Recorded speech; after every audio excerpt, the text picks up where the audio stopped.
Hello everybody and welcome to Appalachian Cemetery Hunting with Robin. Today we're going to be looking at Oak Grove Cemetery. And it's located just off Andersonville Highway outside of Andersonville, Tennessee in Anderson County.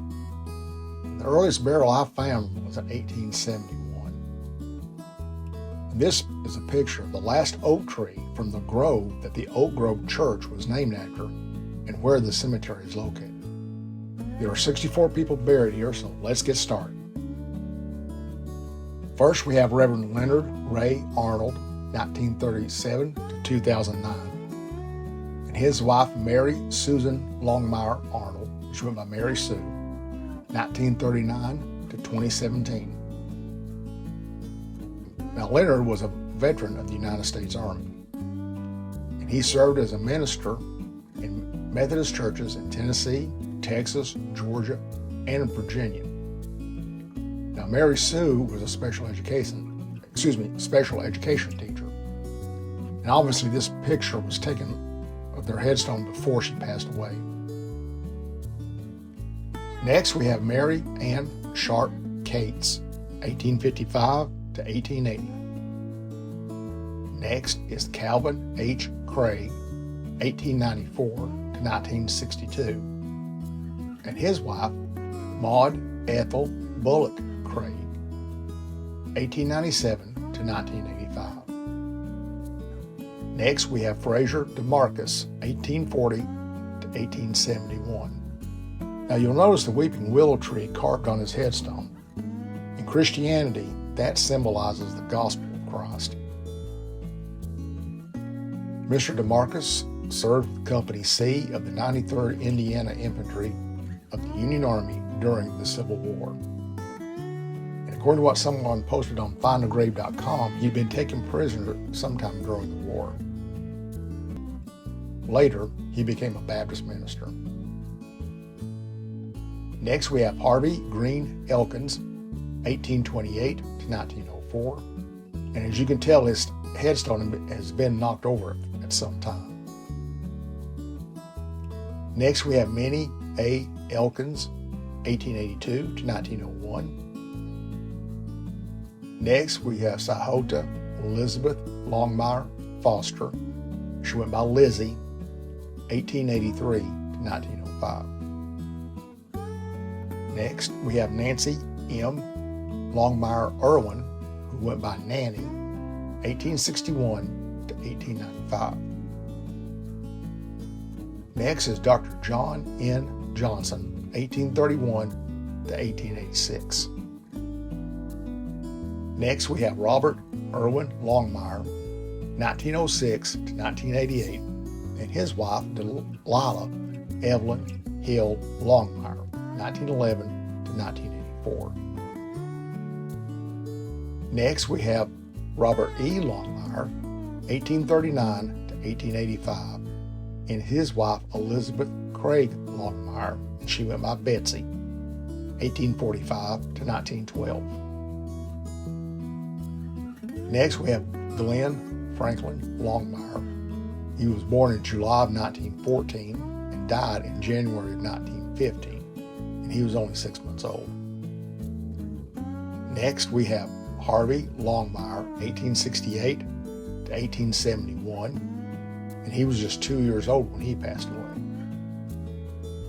Now we have an infant from the Longmire family, born and died on March 28, 1877. Next is Jordan Franklin Longmire, he went by Frank, 1848 to 1884, and his wife Susan Jane Irwin Longmire, 1855 to 1938. Next, we have Juanita May Longmire, 1910 to 1917, and she was just 7 years old when she passed away. Next, we have Lucy Longmire, 1883 to 1884, and she was only 11 months old when she died. Next, we have Malin Longmire, and I hope I pronounced that first name right. It's spelled M-A-H-L-O-N. 1857 to 1925, and his wife, Lucy Craig Longmire, 1861 to 1934. Next, we have Robert Paul Longmire, 1917 to 2017, and his wife, Margaret Ann Coker Longmire, who went by Peggy, 1922 to 2002. And here's a picture of him. Next, we have William Longmire, 1878 to 1915, and his wife, Mary Maud Foster Longmire, 1887 to 1962.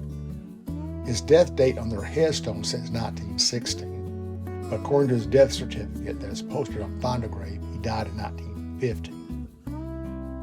And here is a picture of her. Next, we have Robert Longmire, 1880 to 1962, and his wife, Matilda Dove Stooksbury Longmire, 1883 to 1931.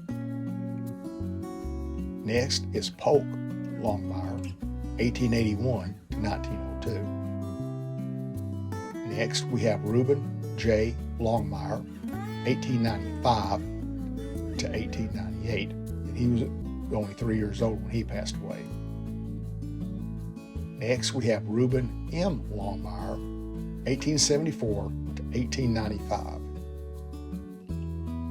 Next, we have Robert Irwin Longmire Jr., and he went by Bobby, 1937 to 1944. And he was taken to Knoxville for a routine tonsillectomy just short of his 7th birthday.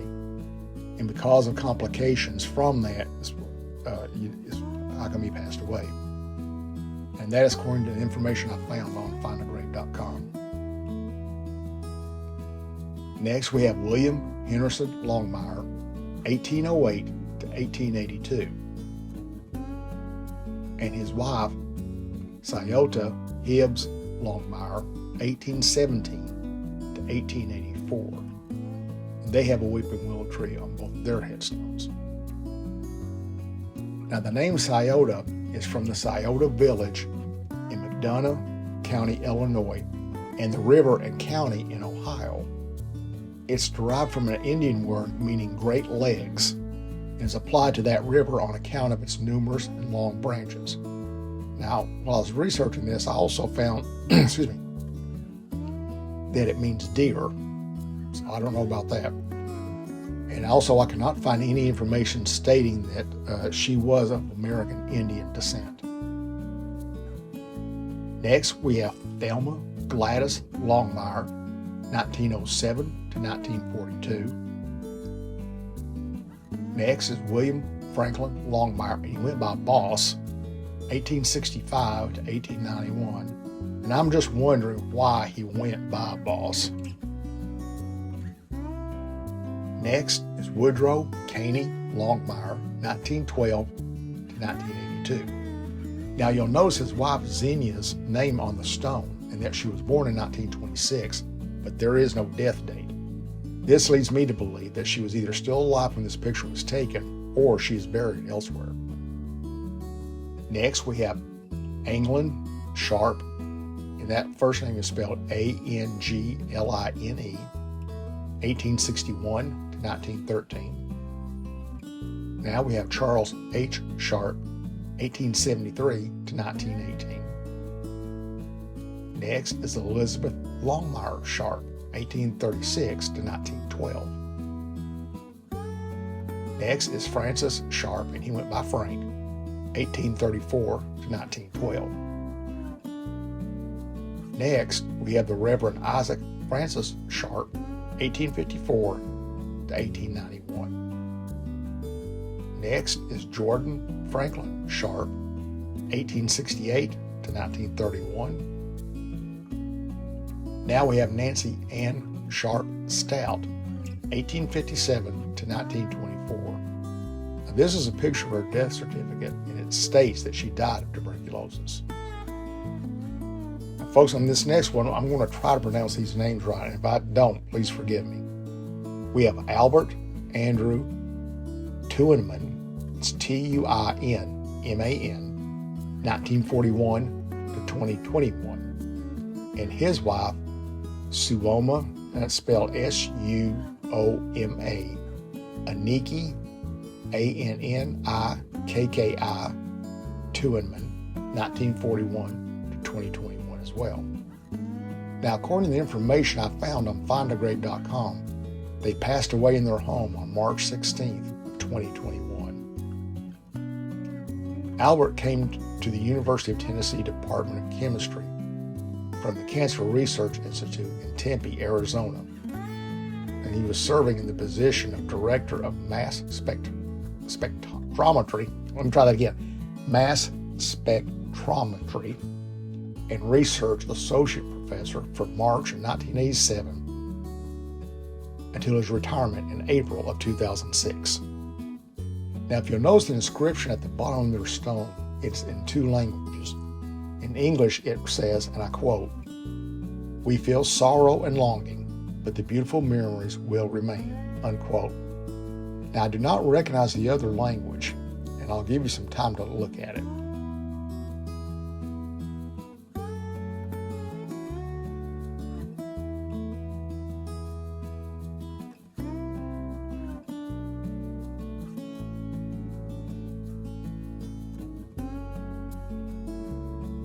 If any of you out there could tell us what language it is, we would greatly appreciate it. Next, we have John M. Whited, 1864 to 1949. Now we have Jelena Whitehead, that's spelled G-E-L-I-N-A, 1836 to 1923. Now, the information I found on Findagrave that her name was misspelled on many census reports and other documents. Her name has also appeared as Julina, which is on her headstone. That's J-U-L-I-N-A. It's been written Jelena, J-E-L-I-N-A, Jelini, J-E-L-I-N-Y, and even Gilma, G-I-L-M-A. And like I said, it's on her tombstone as Julina, J-U-L-I-N-A. And it's listed on Findagrave that way too. I'll tell you what, misspellings can give amateur genealogists like us a major headache. Next, we have Louisa Armenta Miller Whited, 1871 to 1975. Yes, she did live to be 104 years old. Next, we have Roba Whited, 1908 to 1976. Now, she was the daughter of John M. Whited of 1864 to 1949 and Louisa Armenta Miller Whited, 1871 to 1975, that we just talked about. Next is George Rice Wood, 1853 to 1938. Next is Rebecca Baker Wood, 1840 to 1927. Now her stone says that she was born in 1848. Her death certificate states she died in a house fire at the age of 87 on December 13th of 1927. And census reports support a birth of 1840.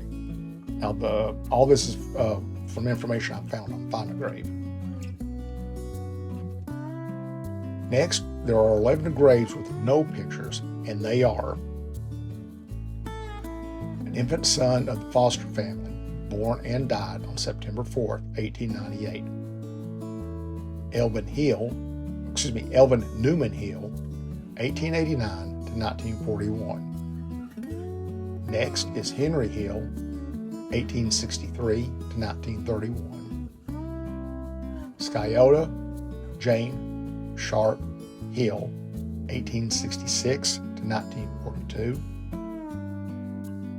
Betty Lou Housley Johnson, 1928 to 2001. And according to a post I found on Findagrave, she is not buried in the cemetery. But since she was listed on the website, I went ahead and put her in here. Next is William Longmire. He went by Billy. He was born in 1843, but we have no idea when he passed away. Next is George Milton Stout, 1859 to 1905. Now we have James E. Whited, November of 1940 to January of 1941. And he was only 1.5 months old when he passed away. Next, we have William Wiley, 1892 to 1947. Now we have Anna Rice Wood, 1825 to 1873. And last and certainly not least, we have Henry Wood, 1819 to 1907. And folks, that will do it for the Oak Grove Cemetery in Anderson County, Tennessee. We sincerely hope you like this video. Please hit the like, share, and subscribe buttons. We will greatly appreciate it. And until next time, take care.